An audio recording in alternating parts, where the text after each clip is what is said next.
John, you were my intellectual mentor for decades. So I was surprised to learn that your fundamental belief is as a pantheist, because that always seemed odd to me.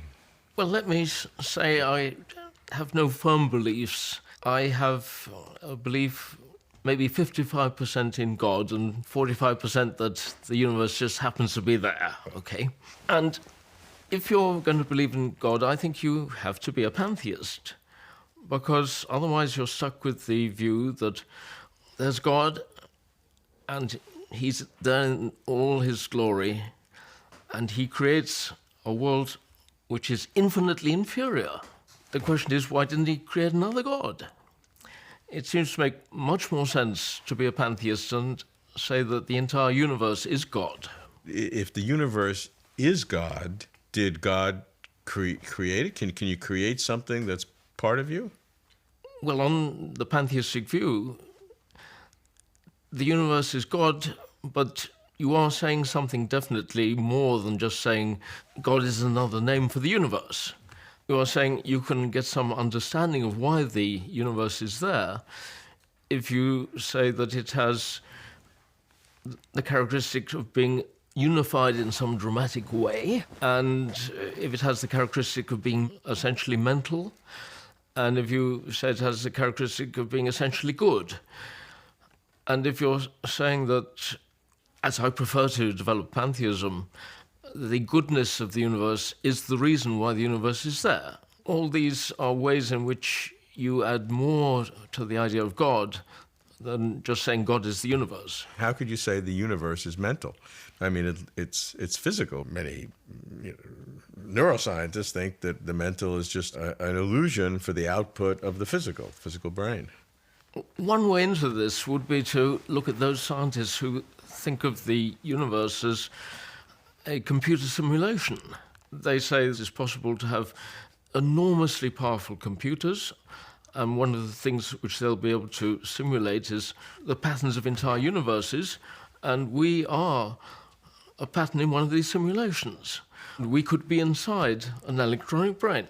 You don't really say very much about the universe when you say it's made of physical stuff. Yeah. Modern physicists talk about the universe's pattern. If you say this pattern is carried by a cosmic mind, you're not saying anything which a physicist should be offended by. What do you gain by adding that entity instead of just saying, yes, it is a pattern, it's the physical pattern, the information, and that's what it is. You're adding another entity. You're saying that pattern is within a mind. Well, one thing you might gain is adding more value to the universe. If you think that most of the universe is made of physical stuff and has absolutely nothing to do with consciousness, then most of the universe might as well not be there as far as value is concerned, because it seems to me that only consciousness has value.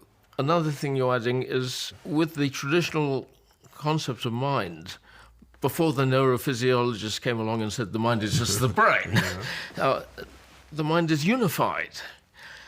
And some people would say a lot of the neuroscientists aren't taking on board the extent to which quantum physics talks about the universe as unified. You mentioned that pantheism, in addition to giving a mentality to the universe, gives unity to the universe. You see a unity in the physics. What greater unity do you buy by adding this pantheistic God, quote unquote? What you're saying there is we have the unity of a rule of law, the same laws of physics running the entire universe. In addition to that is the idea that the individual parts of the universe couldn't exist in isolation any more than the weight of a stone could exist absolutely in isolation, or the color of the stone, or the shape of the stone. These are all parts of one and the same stone, and they couldn't exist apart from each other. And similarly, it's said by a lot even of quantum physicists, the individual parts of the universe couldn't exist in isolation from each other. They're all abstractions. Now, when you say that, you're saying the sorts of thing which pantheists have said. But do you gain anything with the pantheism? Because maybe the physicists are saying what's correct, but that's all there is. I don't see the incremental value that you get from doing so. I think one of the things you'd get is the belief that the universe is essentially good. When I'm trying to defend pantheism, I would say that the unity of the universe and the fact that the universe is essentially mental are essential to the goodness of the universe. And the goodness of the universe is something which can help explain why it exists. That's my take on pantheism.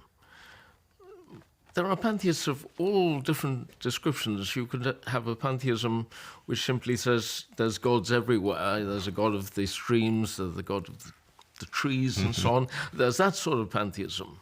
I'm thinking of respectable pantheism, the sort of I defend.